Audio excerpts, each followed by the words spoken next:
Un dispositif rassurant. Le 15 mai dernier, quelques heures après l'interview du président Emmanuel Macron dans le journal de 20h de TF1, Jean-Baptiste Trogneux a été agressé. Le petit-neveu de Brigitte Macron, qui se trouvait alors dans la chocolaterie familiale, a en effet été passé à tabac par plusieurs assaillants.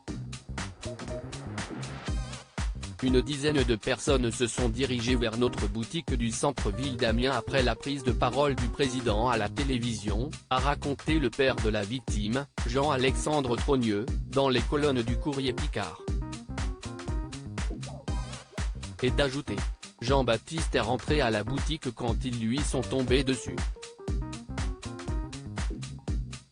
Près d'un mois après les faits, parmi les 8 agresseurs interpellés par les autorités, 3 seront jugés dès ce lundi 5 juin, comme l'a révélé BFM TV.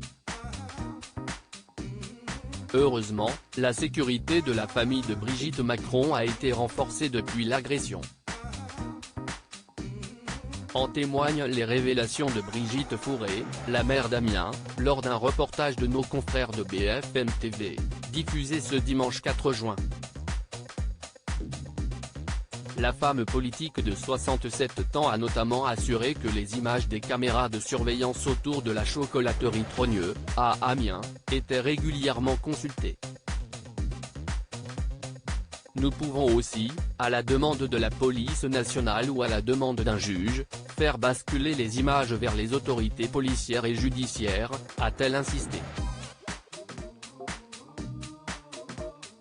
Les plus beaux looks de Brigitte Macron 2023. Brigitte Macron dénonce la lâcheté des agresseurs de son petit-neveu. Évidemment, l'agression de Jean-Baptiste Trogneux a provoqué la colère du clan Macron, et plus précisément celle de Brigitte. Dès le mardi 16 mai, la première dame avait immédiatement pointé du doigt la lâcheté, la bêtise et la violence des agresseurs de son petit-neveu.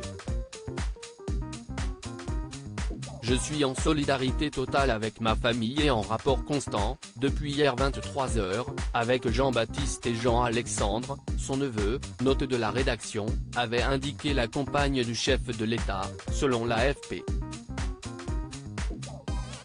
J'ai à plusieurs reprises dénoncé cette violence qui ne peut que mener au pire, avait-elle conclu.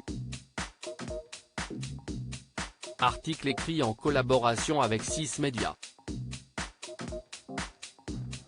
Crédit photo, Dana Presse.